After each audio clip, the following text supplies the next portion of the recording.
So to start, I already put vinegar in a water bottle. I'm just going to do a simple vinegar and baking soda chemical reaction.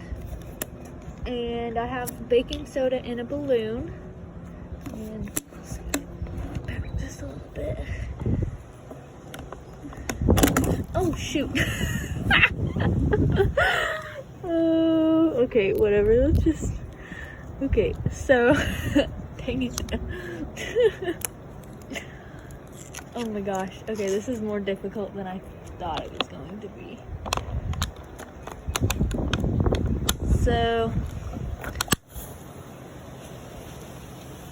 and it's just.